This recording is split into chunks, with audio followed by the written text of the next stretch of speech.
1 ராஜாக்கள் 17ஆம் அதிகாரம் 10-16 வரைக்கும் நம்ம வாசிக்க வேணாம், நான் சொல்கிறேன். இந்த இடத்துல எலியாவை தேவன் சாரிபாத் என்ற அந்த ஊருக்கு போக சொல்கிறார். ஹல்லேலூயா. அந்த இடத்துல பார்த்தீங்கன்னா ஒரு விதவை இருக்கிறாங்க. நம்ம இதெல்லாம் நம்ம ஏற்கனவே கேட்ட காரியங்கள். என்ன விஷயம்னா, சின்ன சின்ன காரியங்களை வைத்து தேவன் செய்கிற பெரிய அற்புதங்கள். இந்த இடத்துல பார்த்தீங்கன்னா அந்த ஸ்திரீ அந்த விதவை விறகு பொறுக்கி கொண்டிருக்கிறத நம்ம பார்க்குறோம். அந்த நேரத்தில் எலியா போயிட்டு என்ன பண்ணுறாரு, அவங்கக்கிட்ட பேசுகிறாரு. அங்கே ஒரு விதவை விறகு பொறுக்கி கொண்டிருந்தால் அவன் அவளை பார்த்து கூப்பிட்டு, நான் குடிக்கிறதற்கு கொஞ்சம் தண்ணீர் ஒரு பாத்திரத்தில் எனக்கு கொண்டு வா என்றான். கொண்டு வர அவள் போகிற பொழுது அவன் அவளை நோக்கி கூப்பிட்டு, கொஞ்சம் அப்பமும் உன் கையிலே எனக்கு கொண்டு வா என்றான். அதற்கு அவள், பானையில் ஒரு பிடி மாவும் கலயத்தில் கொஞ்சம் எண்ணெயுமே அல்லாமல் என்னிடத்தில் ஒரு அடையும் இல்லை என்றாள். அப்போ அங்கே என்ன இருக்குது, பானையில் ஒரே ஒரு பிடி மாவு தான் இருக்குது. அங்கே ஒரு குடை எண்ணெய், இங்கே என்ன இருக்குது, ஒரே ஒரு பிடி மாவு. அங்கே சொல்கிறாங்க, நானும் என் பிள்ளையும் அதை சாப்பிட்டு சாக போகிறோம். அப்போ அந்த ஒரு பிடி மாவு ஒரு 2 அடை வருமா? 2 அடை வருமோ, 1 அடை வருமோ? ஒரு பிடி மாவுன்னா எத்தனை வரும்? அங்கே சொல்கிறாங்க, பானையில் ஒரே ஒரு பிடி மாவு. மோசேயின் கரத்தில் இருந்த ஒரு சிறிய கோல். அந்த தீர்க்கதரிசியின் மனைவின் இடத்துல இருந்தது ஒரு குடம் எண்ணெய். இங்கே சாரிபாத் விதவை வீட்டில் என்ன இருக்குது, ஒரு பிடி மாவு. ஆனாலும் பாருங்க, எலியா என்ன சொல்றாரு, அதற்கு அப்பொழுது எலியா அவளை பார்த்து, பயப்படாதே, நீ போய் உன் வார்த்தையின்படி ஆயத்தப்படுத்து.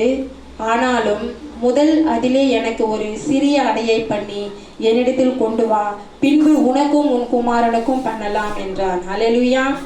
பாருங்க, அங்க இருக்கிறது என்னதான், ஒரே ஒரு பிடி மாவு. ஆனாலும் எலியா சொல்றாரு, பரவாயில்ல இருக்கட்டும், ஒரு பிடி தானே இருக்குது, இருக்கட்டும், நீ சொன்னபடி நீ போய் ஆயத்தப்படுத்து, ரொட்டியை சுடு. ஆனாலும் அது முதல்ல எனக்கு ஒன்று சுட்டு எடுத்துக்கணும் வா, அதுக்கப்புறம் உனக்கும் உன் பிள்ளைக்கும் பண்ணலாம். நம்ம செய்வோமா? சொல்லுங்க, நம்ம செய்வோம். நம்ம என்ன பேசுவோம்? நம்ம ஊழியக்காரி சொல்லிட்டாருன்னா நம்ம என்ன பேசுவோம்? இருக்கிறதே ஒரு பிடி மாவு தான். இந்த மனுஷனுக்கு மனசாட்சி இருக்குதா? இவெல்லாம் ஒரு மனுஷனா? சொல்லுவோமா, சொல்ல மாட்டோமா? என்னென்னமோ பேசுவோம் இல்லைங்களா? ஆனாலும் பாருங்க, தேவன் அந்த தாயாருடைய உள்ளத்துல பேசி ஒரு கீழ்ப்படிதலை உண்டு பண்ணுகிறார்.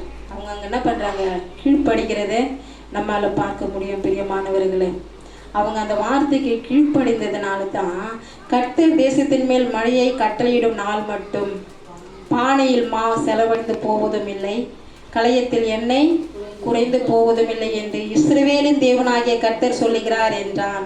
அவள் போய் எலியாவின் சொற்படி செய்தாள். ஹல்லேலூயா. யார் சொற்படி? ஊழியக்காரனுடைய சொற்படி அவங்க செய்கிறாங்க. இருக்கிறது என்னது, ஒரே ஒரு பிடி மாவு, பானையில் ஒரு பிடி மாவு, கலயத்தில் கொஞ்சமா எண்ணெய். ஆனாலும் ஊழியக்காரங்க அங்கே என்ன வாங்க, பஞ்சன்றதுனால தான் எலியா என்ன பண்ணுறாரு, கடந்து வர்றாரு.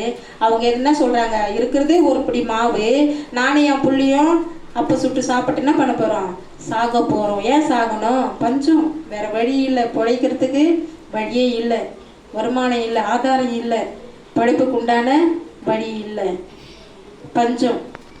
ஆனாலும் பாருங்க, அந்த ஊழியக்கார வார்த்தைக்கு கீழ்ப்படிந்து அவள் போய் எலியாவின் சொற்படி செய்தாள். என்ன செஞ்சாங்க, முதல்ல ஊழியக்காரங்க எடுத்துன்னு கொடுத்தாங்க, ஆண்டவருடைய வார்த்தைக்கு கீழ்ப்படிந்தாங்க.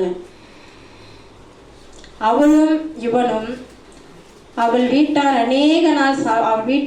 அநேக நாள் சாப்பிட்டார்கள். அந்த கீழ்ப்படிதல் பாருங்க, அவங்க மாவு எடுக்க என்ன பண்ணுது, மாவு வந்துக்கிட்டே தான் இருக்குது. மாவு எடுக்க வந்து கொண்டே இருந்தது.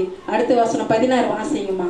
கர்த்தர் எலியாவை கொண்டு சொன்ன வார்த்தையின்படியே பானையிலே மாவு செலவழிந்து போகவும் இல்லை போகவும் இல்லை. அந்த கீழ்ப்படிதல் பாருங்க, அவங்க அந்த பானையில மாவு எடுக்க வந்து கொண்டே இருந்தது. ஹல்லேலூயா, ஹல்லேலூயா. தேவனுடைய வார்த்தைக்கு நம்ம கீழ்ப்படிவோமானால் நம்ம இடத்துல என்ன இருக்குது, கொஞ்சம் இருக்குதா, எது வேணாலும் கொஞ்சம் இருக்குதா, அது என்ன ஆகாதா, குறைந்து போகாது.